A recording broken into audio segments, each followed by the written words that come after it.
The desert sun beat down mercilessly on the small forward operating base in Helmand Province, Afghanistan. Sergeant Maya Rodriguez wiped the sweat from her forehead as she completed her morning equipment check. At 26 years old, she had already served 2 tours overseas, but this deployment felt different. The tension in the air was thicker, the attacks more frequent, and every day brought new challenges that tested the limits of human endurance. Maya had grown up in a small town in Texas, the daughter of a single mother who worked 3 jobs to keep food on the table. Joining the Marines had been her ticket to a better life, a way to serve her country and prove that she was stronger than anyone expected. Her mother had cried when she left for boot camp, but Maya had promised to come home safe. That promise echoed in her mind every single day she spent in the war zone. The base was home to about 200 Marines, all living in cramped quarters and eating meals that tasted like cardboard. But they were family. They shared stories, protected each other, and found ways to laugh even in the darkest moments. Maya had earned the respect of her unit through hard work and dedication. She never asked for special treatment and always volunteered for the toughest assignments. Her fellow Marines called her Rock, because nothing seemed to shake her composure. On this particular morning, Maya was assigned to a convoy escort mission. 3 vehicles would travel to a nearby village to deliver medical supplies and meet with local leaders. These missions were routine but dangerous. The roads were littered with improvised explosive devices, and insurgents often used the cover of buildings to launch ambushes.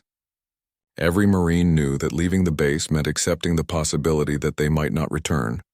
Private First Class Daniel Chen was also assigned to the convoy. At just 19 years old, Danny was one of the youngest members of the unit. He had joined the Marines straight out of high school, inspired by his grandfather who had served in Vietnam. Danny was small in stature but had a heart bigger than anyone Maya had ever met. He was always cracking jokes, trying to keep morale high even when things got tough. The other Marines looked out for him like a little brother. As the convoy prepared to depart, Maya noticed Danny checking his gear for the 3rd time. His hands were shaking slightly and she could see the worry in his eyes. She walked over and placed a hand on his shoulder. Danny looked up at her and tried to smile, but the fear was evident. Maya told him that fear was normal, that it kept soldiers alive and alert. She reminded him to trust his training and to stay close to the team. Danny nodded, taking a deep breath to steady himself.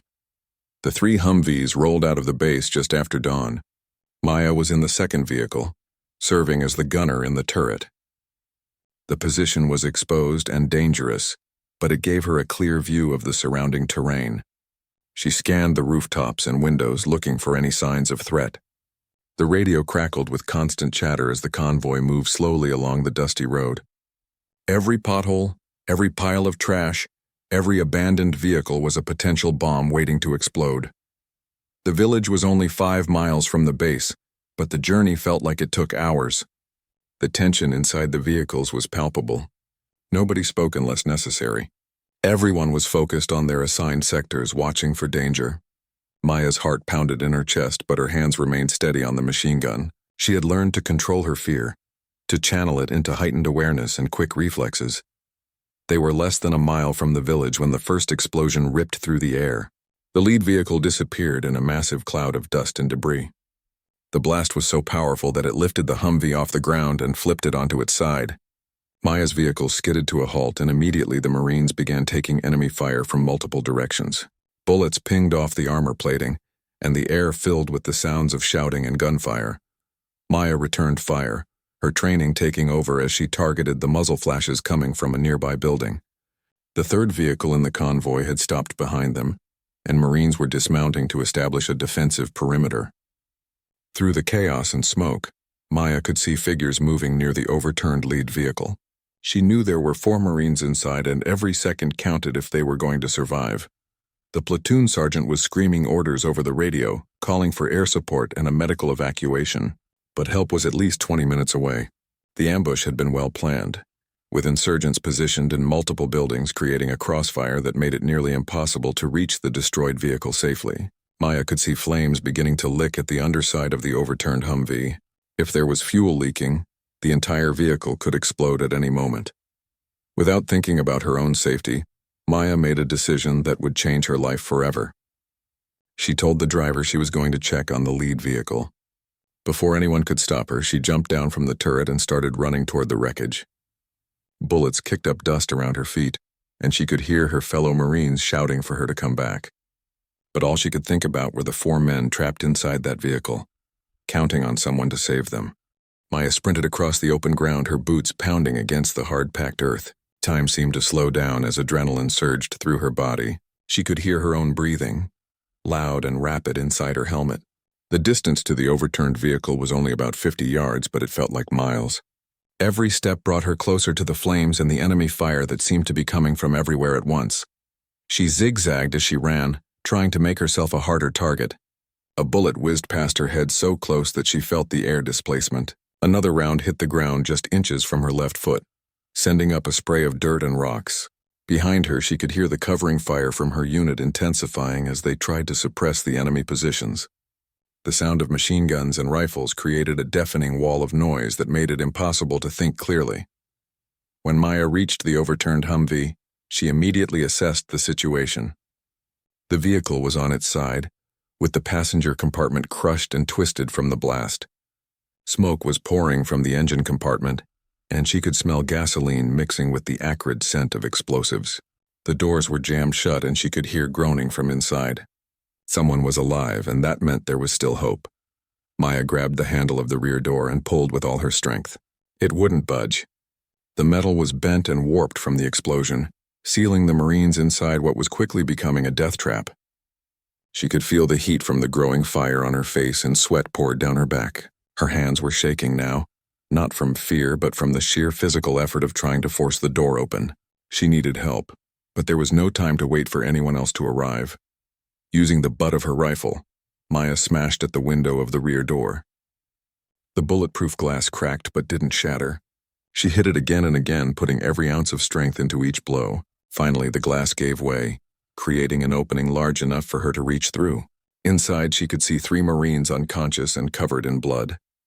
But the 4th, Private Danny Chen, was awake and staring at her with wild, terrified eyes. Danny was pinned under equipment and debris, his legs trapped by the collapsed roof of the vehicle. Maya could see that he was injured, with blood streaming down the side of his face from a deep gash above his eye. She reached through the broken window and grabbed his hand, squeezing it tight. She told him to hold on, that she was going to get him out. Danny's lips moved, but no sound came out. He was in shock, his body shutting down from the trauma and pain. Maya pulled back and looked around frantically for something to pry the door open. She spotted a piece of metal debris from the blast about 10 feet away. As she ran to grab it, another explosion rocked the area. A rocket-propelled grenade hit one of the buildings where the insurgents were hiding, sending chunks of concrete flying through the air. The Marines had called in support, and now mortars and grenades were being launched at the enemy positions. She grabbed the metal bar and rushed back to the Humvee. The flames were growing larger now, creeping closer to the fuel tank. Maya knew that she had only minutes, maybe seconds, before the entire vehicle exploded. She wedged the bar into the gap between the door and the frame, using it as a lever. Her muscles screamed in protest as she pushed down with all her weight. The door groaned and shifted slightly, but still wouldn't open wide enough to pull the Marines out. 2 other Marines from her unit had braved the enemy fire and reached her position. Together they combined their strength on the metal bar. The door finally gave way with a metallic shriek, opening just enough to create an escape route. Maya immediately crawled inside the smoky interior, coughing as the acrid fumes filled her lungs. She reached Danny first because he was conscious and could help extract himself if she freed his legs. Working quickly, Maya lifted the collapsed section of the roof just enough for Danny to pull himself free. His legs were badly bruised and one ankle was twisted at an unnatural angle. But he was mobile. She half carried, half dragged him toward the opening where the other Marines waited to pull him to safety. As soon as Danny was out, Maya turned back to help the 3 unconscious men still trapped inside the burning vehicle. The smoke was getting thicker, and visibility inside the Humvee was almost zero. Maya felt her way through the darkness, her hands searching for bodies. She found the first Marine slumped against the dashboard. His pulse was weak but steady. She grabbed him under the arms and began pulling him toward the door. He was much heavier than Danny, and the confined space made it nearly impossible to get proper leverage. Her back and shoulders burned with the effort, but she refused to give up. The other Marines helped pull the first unconscious man out. Then Maya went back in for the second. By now, the heat inside the vehicle was almost unbearable. She could feel her skin burning, and her lungs felt like they were on fire from the smoke inhalation. But she pushed through the pain, driven by the knowledge that lives depended on her actions. She found the second Marine and began the exhausting process of dragging him toward safety. Just as she got the second man to the door, she heard a sound that made her blood run cold. It was a hissing noise coming from near the fuel tank. The fire had reached the gas line, and the Humvee was seconds away from a catastrophic explosion. The Marines outside were screaming at her to get out, to leave the last man behind. But Maya couldn't do it. She had made a promise to herself and to her fellow Marines that no one would be left behind. Not today. Not ever. Maya plunged back into the burning Humvee one last time. The heat was so intense that she could feel her uniform beginning to singe. The smoke was so thick that she couldn't see her own hands in front of her face. She was operating purely on instinct and touch now, feeling her way through the twisted metal and debris. Her lungs were screaming for clean air, and every breath felt like swallowing fire.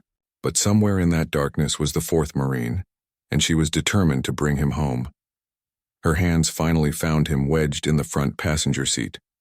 It was Corporal James Mitchell, a veteran Marine from North Carolina who had served 4 tours and was just 2 months away from going home for good.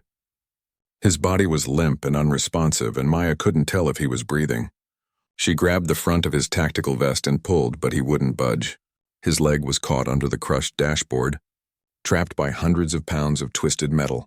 Outside, the other Marines had extracted the second unconscious man and were preparing to fall back to a safer position. The enemy fire had momentarily decreased as the insurgents repositated, but everyone knew it was only a matter of time before the assault resumed. The platoon sergeant was on the radio demanding that Maya evacuate immediately. The Humvee was going to explode, and he couldn't afford to lose another Marine trying to save someone who might already be dead. But Maya wasn't listening to the orders crackling through her radio. All her focus was on freeing Corporal Mitchell. She braced her feet against what was left of the center console and pulled with every ounce of strength she had left. Her arms felt like they were being torn from their sockets. Black spots danced in her vision from the lack of oxygen. She could taste blood in her mouth from where she had bitten her lip. Still, Mitchell's leg remained trapped. Maya adjusted her position and tried a different angle. She reached down and felt along Mitchell's trapped leg until her fingers found the point where the metal was pinning him. Using both hands, she pushed up on the dashboard section with all her might. Her vision was starting to narrow into a tunnel, her body reaching the limits of what it could endure. She let out a primal scream of effort, drawing on reserves of strength she didn't know she possessed. The metal shifted just enough. Maya immediately grabbed Mitchell under the arms and pulled him free. He was completely unconscious, his body dead weight in her arms. She began the agonizing process of dragging him toward the door, moving backward through the smoke and flames. Each movement was torture. Her muscles were beyond exhausted, running on nothing but adrenaline and sheer willpower. She stumbled over debris, banging her head on the bent metal frame, but she never let go of Mitchell. When Maya finally reached the opening, hands grabbed Mitchell and pulled him out to safety. She started to follow, but suddenly her legs wouldn't work properly. The adrenaline that had been keeping her going was wearing off, and her body was shutting down from the smoke inhalation and extreme physical exertion. She felt herself beginning to collapse as she tumbled out of the Humvee and onto the ground. 2 Marines grabbed Maya and began dragging her away from the burning vehicle. She tried to tell them she could walk, but no words would come out. Her throat was raw and damaged from the smoke. She could see their mouths moving, shouting something, but the sound seemed distant and muffled. Everything was happening in slow motion. She saw Danny being loaded onto a stretcher, his face pale but his eyes open and aware. She saw Corporal Mitchell being carried by 4 Marines, his body limp and unmoving. The group had made it about 30 yards when the Humvee finally exploded. The blast wave knocked everyone to the ground, and a shower of burning debris rained down around them. Maya felt the heat wash over her back like opening an oven door. Pieces of twisted metal fell from the sky, clanging against the ground and the other vehicles. A tire landed just feet from where she lay, still burning with intense orange flames. Maya tried to stand up but couldn't. Her legs refused to respond to her commands. She could feel strong hands lifting her, carrying her toward one of the remaining Humvees. Faces swam in and out of her vision, fellow Marines whose names she knew but couldn't quite remember in her confused state. Someone was pressing an oxygen mask to her face, and she gratefully sucked in the clean air. It hurt her damaged lungs, but it also brought clarity back to her foggy mind. The convoy had to get moving before the insurgents regrouped and launched another attack. The wounded Marines were loaded into the remaining vehicles as quickly as possible. Maya found herself in the back of a Humvee with the 3 unconscious men she had pulled from the wreckage. A combat medic was working frantically on Corporal Mitchell, trying to stabilize him for the journey back to base. The medic kept shaking his head, and Maya knew what that meant. Mitchell's injuries were severe, possibly fatal. As the Humvee sped back toward the base, bouncing violently over the rough road, Maya sat against the sidewall trying to process what had just happened. Her hands were shaking uncontrollably now, and she couldn't seem to catch her breath despite the oxygen mask. The medic glanced at her with concern and told her to stay still, that she needed medical attention too. But Maya's eyes were fixed on Mitchell, watching his chest rise and fall with shallow, labored breaths. Danny was in another vehicle ahead of them, and Maya prayed he would be okay. His injuries looked serious but not life-threatening. The other 2 Marines she had rescued were still unconscious, but their vital signs were stable according to the medic. She had managed to get all 4 men out of that burning vehicle before it exploded. Against all odds, she had done the impossible. But at what cost? Her body felt broken. Her lungs were damaged, and she didn't know if Mitchell would survive the trip back to base. The base came into view, and Maya felt a wave of relief wash over her. They had made it. Medical personnel were already waiting at the gate, having been alerted by radio about the incoming casualties. As soon as the vehicles stopped, stretchers appeared and the wounded Marines were rushed toward the medical facility. Maya tried to climb out of the Humvee on her own, but collapsed as soon as her feet hit the ground. The last thing she remembered before everything went black was seeing Mitchell being carried past her on a stretcher, his face gray and lifeless. Darkness surrounded Maya, thick and suffocating. She couldn't tell if her eyes were open or closed. There was no sense of time or place, just a floating sensation accompanied by distant sounds that didn't quite make sense. Voices murmured somewhere far away, speaking words she couldn't understand. Machines beeped in a steady rhythm that seemed to match the pounding in her head. Pain radiated through her body, particularly in her chest and throat, making each breath a conscious effort. Gradually, the darkness began to recede. Maya became aware of a bright light above her, too harsh and clinical to be the desert sun. She tried to move but found her body unresponsive and heavy, as if weighted down by invisible chains. Panic started to set in. Where was she? What had happened? The last thing she remembered was the explosion, the smoke pulling bodies from the burning Humvee. Had she failed? Were the Marines dead? A face appeared above her, blocking out the harsh light. It was a woman in military medical scrubs, her expression calm and professional. The nurse spoke in a soothing voice, telling Maya to stay still and breathe slowly. She explained that Maya was in the base medical facility, that she had collapsed from smoke inhalation and exhaustion. An oxygen tube was in her nose and IV lines ran from both arms. She had been unconscious for 6 hours. Maya tried to speak, to ask about the other Marines, but her throat was too damaged. Only a hoarse croak emerged, causing pain to shoot through her neck. The nurse understood what she was trying to ask.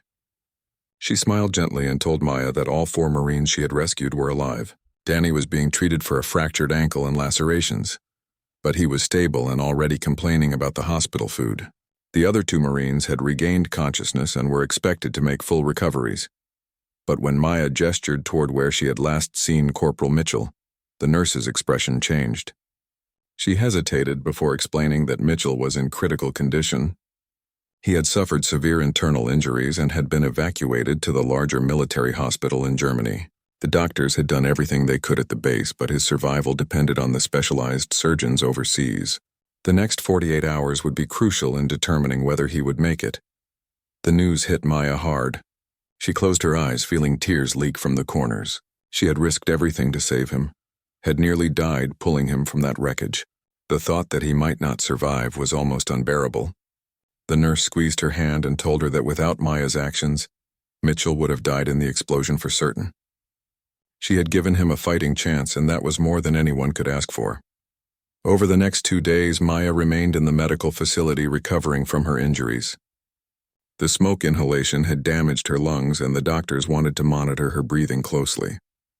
Her arms and shoulders were covered in deep bruises from the physical exertion of dragging grown men through a confined space. She had second-degree burns on her hands and face from the heat of the fire, but the physical pain was nothing compared to the emotional weight she carried. Wondering about Mitchell's fate in a hospital thousands of miles away, Danny visited her on the second day, hobbling in on crutches with his ankle in a cast. His face lit up when he saw her awake. He sat on the edge of her bed and tried to find the words to thank her for saving his life. His voice broke with emotion as he described what it had been like trapped in that Humvee, watching the flames grow closer and thinking he was going to die. Then her face had appeared at the window and he had known everything would be okay. Maya shook her head, still unable to speak properly, and pointed at him, then at herself. She was trying to communicate that any Marine would have done the same thing, that they were family and looked out for each other. But Danny insisted this was different. He had watched her go back into that burning vehicle again and again, risking her own life without hesitation. That wasn't just duty or training. That was courage beyond anything he had ever witnessed. The other Marines from the convoy came to visit as well, filling her small room with stories and laughter. They told her how the entire base was talking about what she had done, how the commanding officer wanted to see her as soon as she was cleared by medical. Some of the guys joked that she should get a medal for being the craziest Marine they had ever served with. But beneath the humor, there was genuine respect and gratitude. They all knew that the 4 men would have died without her intervention. On the third day, Maya was finally allowed to sit up and take her first real meal. Her throat was still sore, but she could manage soft foods and speaking in a whisper. The medical staff was pleased with her progress and mentioned that she might be released back to light duty within the week. But Maya wasn't thinking about returning to duty. Her mind was consumed with worry about Corporal Mitchell and the outcome of his surgeries in Germany. That afternoon, the platoon sergeant came to visit. Gunnery Sergeant Williams was a hard man who had seen combat in 3 different wars. He wasn't known for showing emotion or giving out praise easily. But when he entered Maya's room, there was something different in his usually stern expression. He pulled up a chair next to her bed and looked at her for a long moment before speaking. Williams told her that he had received word from Germany. Corporal Mitchell had survived multiple surgeries and was stable. The doctors believed he would make a full recovery, though it would take months of rehabilitation. Maya felt tears streaming down her face as the weight she had been carrying finally lifted. Mitchell was going to be okay. They were all going to be okay. She had kept her promise to bring them home, but Williams wasn't finished. He explained that what Maya had done that day had been witnessed by every Marine in the convoy. Her actions had been filmed by the helmet cameras worn by several of the men, and the footage had been sent up the chain of command. The general in charge of operations in the region had personally reviewed the video and was recommending Maya for the Navy Cross, the second highest military decoration for valor in combat. Maya was stunned. She tried to protest, to say that she had just done what any Marine would do, but Williams cut her off. He explained that what she had done went far beyond the call of duty. She had single-handedly saved 4 lives in the face of enemy fire and certain death. She had shown courage and selflessness that embodied everything the Marines stood for. Whether she wanted the recognition or not, she was going to receive it because her actions deserved to be honored and remembered. The following weeks passed in a blur of recovery and paperwork. Maya was released from medical care but placed on light duty while her lungs continued to heal. She wasn't allowed to go on missions or engage in strenuous physical activity, which left her feeling restless and disconnected from her unit. The other Marines were still going out on patrols and convoys while she was stuck on base, and the guilt of not being there to protect them ate at her constantly. News of her heroism had spread throughout the entire military base. Wherever Maya went, Marines would stop what they were doing to salute her or shake her hand. Some would simply nod with respect, while others wanted to hear the story directly from her. She found the attention uncomfortable and often took meals in her quarters to avoid the constant recognition. In her mind, she hadn't done anything special. She had simply refused to abandon her fellow Marines in their moment of greatest need. Danny stopped by her quarters almost every day, bringing her updates about the unit and keeping her company. His ankle was healing well, and he would be cleared for duty soon. He had changed since the ambush, becoming more serious and focused. The experience of nearly dying had given him a new perspective on life and service. He told Maya that she had inspired him to be a better Marine, to push himself harder and never take a single day for granted. The videos from the helmet cameras had been circulated widely within the military community. Maya had refused to watch them herself, not wanting to relive those terrible moments. But others had seen them, and the footage was being used as a training example of leadership under fire. Military analysts studied her decisions, the way she assessed the situation and took action without hesitation. Her rescue was being discussed in military academies as a textbook example of courage and tactical thinking under extreme pressure. A month after the ambush, Maya received word that Corporal Mitchell had been transferred to a rehabilitation facility in the United States. He had regained consciousness 2 weeks earlier and was beginning the long process of physical therapy. The message included a video call request from Mitchell himself. Maya's hands trembled as she accepted the call, not knowing what to expect or what to say to the man she had pulled from certain death. Mitchell's face appeared on the screen, pale and thinner than she remembered, but alive and smiling. And he was sitting in a wheelchair with bandages still visible under his hospital gown. When he saw Maya, his eyes filled with tears. He tried to speak several times before the words would come. He told her that the doctors had explained everything, that he understood she had risked her life to save him. He said there were no words adequate to express his gratitude, that he owed her everything and could never repay the debt. Maya shook her head, her own voice thick with emotion.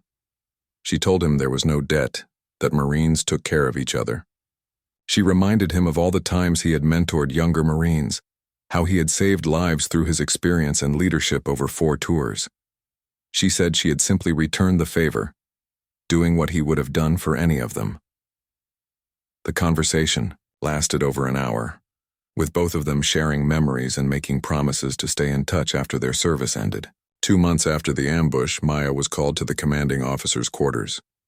She had been expecting this meeting, knowing that the award ceremony was being planned. But when she arrived, she found not just her commanding officer, but a delegation of high-ranking military officials from various branches of service. Among them was a general she recognized from news broadcasts, a decorated war hero who had served in multiple conflicts. The general explained that Maya's actions had resonated far beyond her unit, or even the Marine Corps.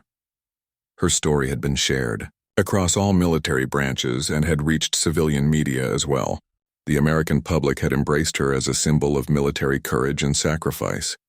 Letters and packages had been arriving daily from citizens across the country, thanking her for her service and expressing admiration for her heroism.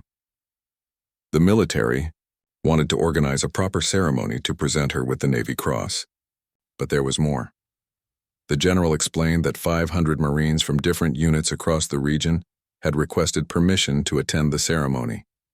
These were men and women who had heard her story and wanted to honor her actions personally. They represented every rank and specialty, from young privates to senior officers. The display of solidarity and respect was unprecedented. The military had decided to arrange a special ceremony that would include all 500 Marines. Maya was overwhelmed by the news. The thought of standing in front of 500 fellow service members terrified her, more than facing enemy fire. She tried to decline, to suggest a smaller private ceremony, but the general gently insisted. He explained that this ceremony wasn't just about her. It was about honoring the values that all Marines shared, the commitment to never leave a fallen comrade behind. Her story gave meaning to the sacrifices they all made, and they deserved the opportunity to express their respect. The ceremony was scheduled for the following week, giving Maya time to prepare mentally for the event. She spent hours practicing her speech with Danny's help, though she could never get through it without her voice breaking. She wasn't comfortable with public speaking and feared she would embarrass herself in front of so many people. Danny reassured her that she just needed to speak from the heart, that everyone attending already knew who she was and what she represented. The night before the ceremony, Maya couldn't sleep. She lay in her bunk staring at the ceiling, thinking about the men she had saved and the ones she hadn't been able to help. She thought about every Marine who had died in combat, every family that had received the devastating news that their loved one wasn't coming home. She wondered why she deserved recognition when so many others had made the ultimate sacrifice without anyone knowing their names. As dawn broke, Maya got up and put on her dress uniform. She carefully arranged her ribbons and insignia, polished her shoes until they gleamed, and made sure every detail was perfect.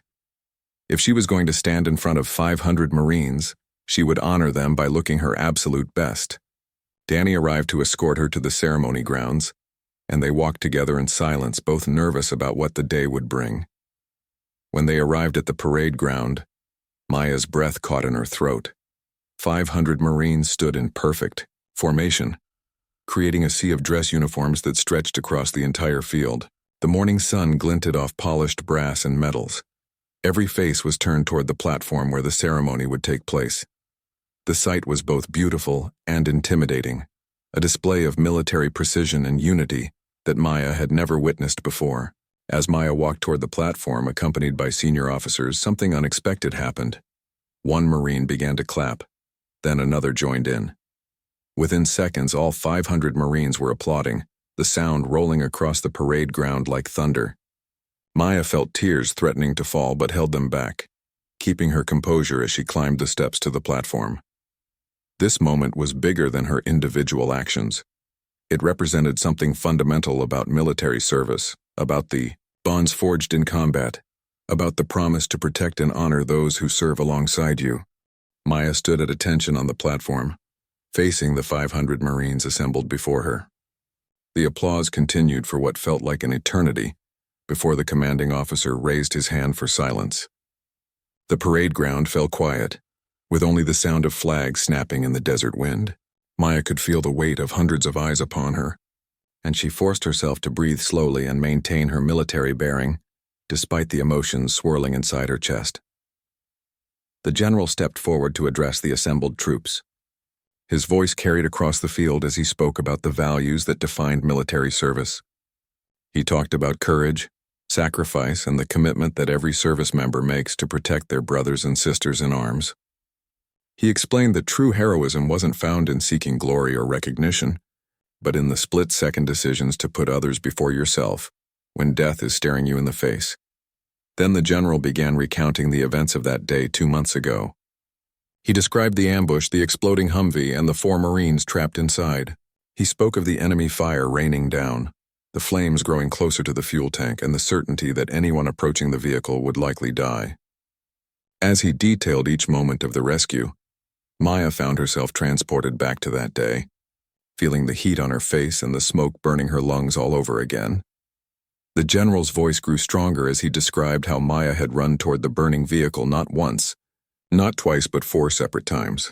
He detailed how she had forced open the jammed door, crawled into the smoke-filled interior, and physically dragged each unconscious Marine to safety. He explained how she had refused to abandon Corporal Mitchell, even when ordered to evacuate, staying with him until he was free despite the imminent explosion. His words painted a picture of selflessness and determination that left no doubt about the extraordinary nature of her actions. When the general finished his account, he turned to Maya and asked her to step forward. Her legs felt weak as she moved to the center of the platform. An aide brought forward a velvet case containing the Navy Cross, and the general opened it to reveal the distinctive medal with its bronze cross and blue ribbon. As he lifted it from the case, Maya's mind flashed to all the Marines throughout history who had received this honor. Warriors who had faced impossible odds and emerged victorious through sheer courage and willpower. The general pinned the medal to Maya's uniform, right over her heart. His hands were steady and sure, the gesture carrying the weight of military tradition stretching back centuries. When he stepped back and saluted her, every Marine on that parade ground followed suit. 500 right hands came up simultaneously in perfect military salute, a show of respect that brought tears streaming down Maya's face despite her best efforts to maintain composure. Maya returned the salute, her hand trembling slightly as she held it. In that moment, standing before hundreds of fellow warriors, she finally understood what the ceremony truly meant. It wasn't about elevating her above others or claiming she was more courageous than any other Marine. It was about acknowledging that in the worst possible circumstances, when death seemed certain and retreat would have been understandable, she had embodied the core values that every person in uniform aspired to live by. The salutes were lowered, and Maya was given the opportunity to address the assembled troops. She had prepared remarks, carefully written words that Danny had helped her practice, but as she looked out at the sea of faces, young and old, men and women who understood the weight of service better than anyone, her prepared speech seemed inadequate. She folded the paper and put it away, deciding to speak from her heart instead.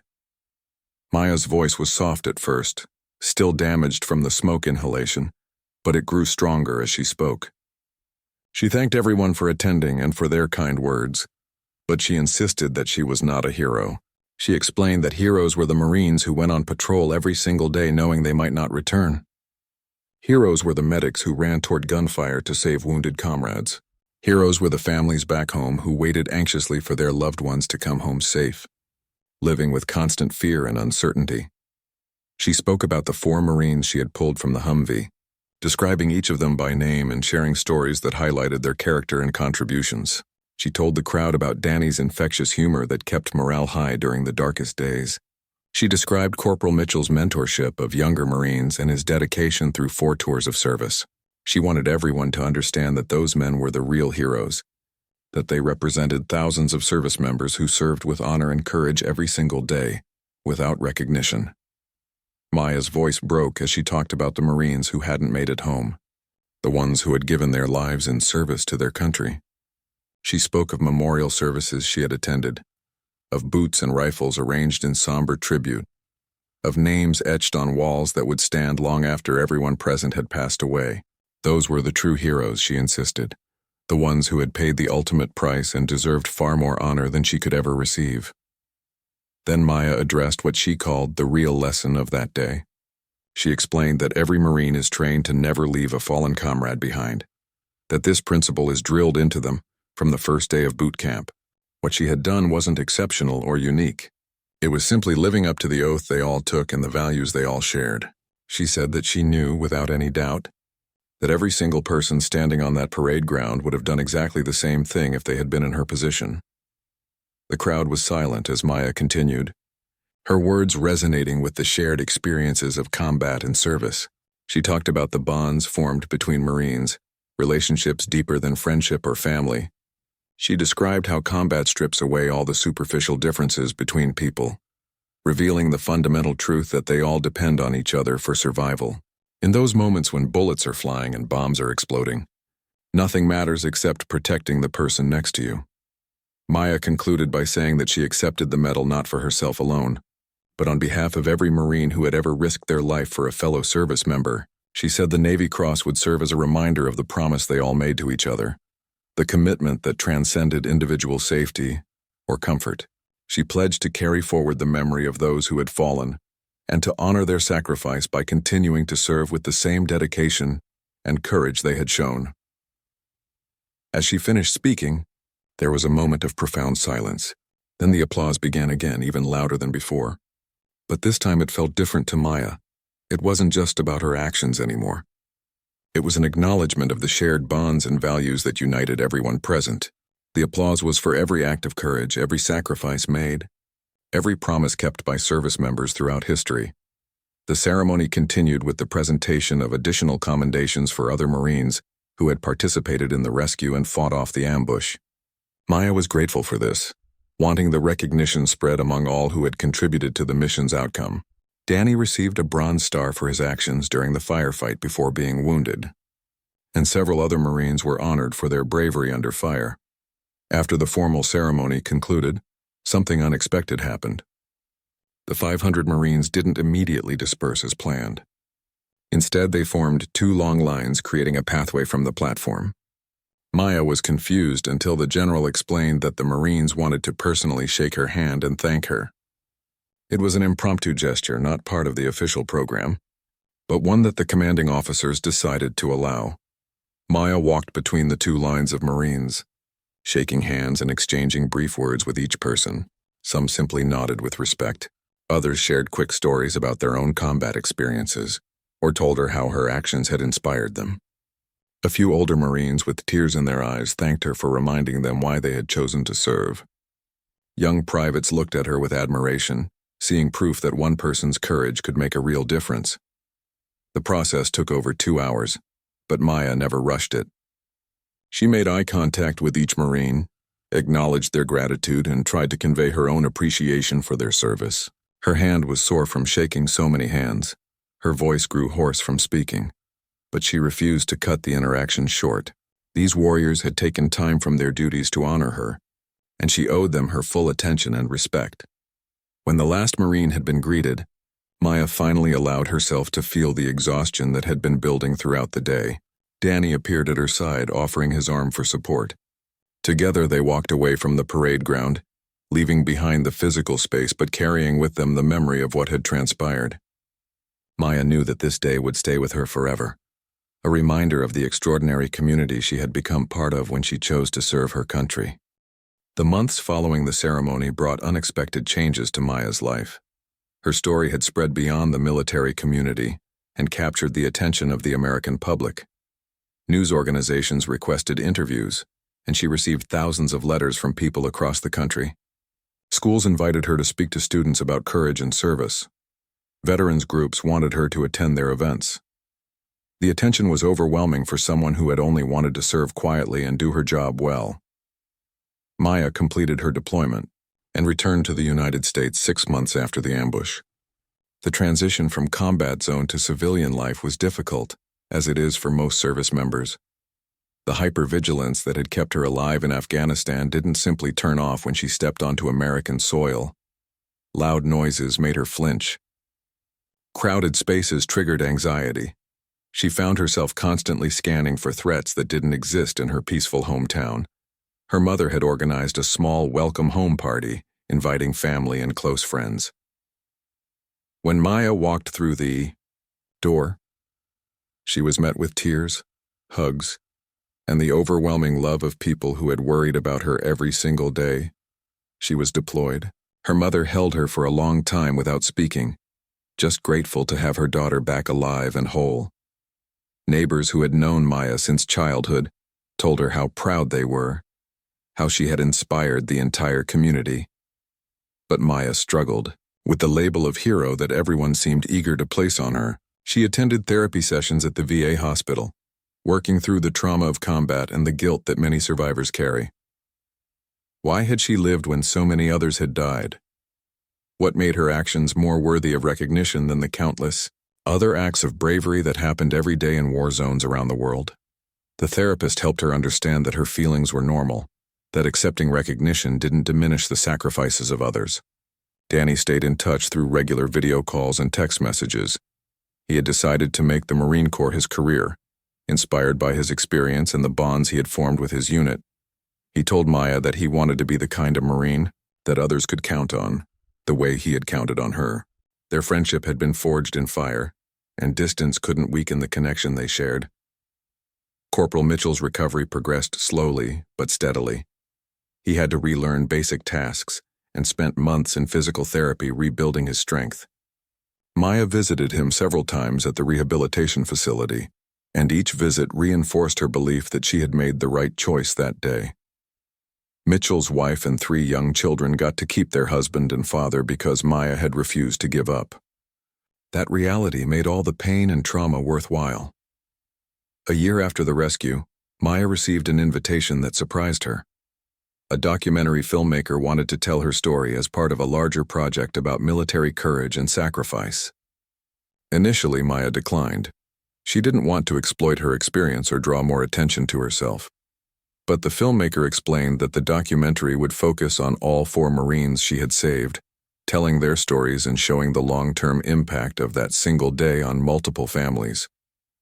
After discussing it with Mitchell, Danny, and the other 2 Marines from the Humvee, Maya agreed to participate. They would all be interviewed, sharing their perspectives on what happened and how it had changed their lives. The filmmaker spent months working on the project, conducting interviews and gathering footage. The goal was to create something meaningful that honored military service while showing the human cost of war and the bonds that help service members survive. The documentary premiered at a film festival and received widespread attention. It showed Maya not as a superhuman figure, but as a regular person who had responded to an impossible situation with courage and determination.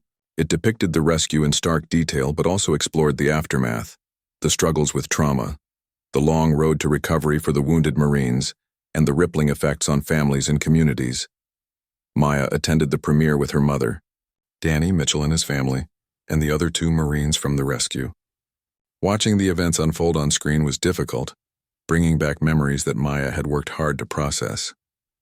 But seeing it through the eyes of the filmmaker and hearing the perspectives of the men she had saved gave her a new understanding of that day's significance. She began to accept that what she had done truly was extraordinary, even if she couldn't fully embrace being called a hero. The documentary sparked conversations about military service, the sacrifices made by service members and their families, and the importance of honoring veterans. Schools across the country showed it to students as an example of leadership and courage. Veterans groups used it to facilitate discussions about combat trauma and recovery.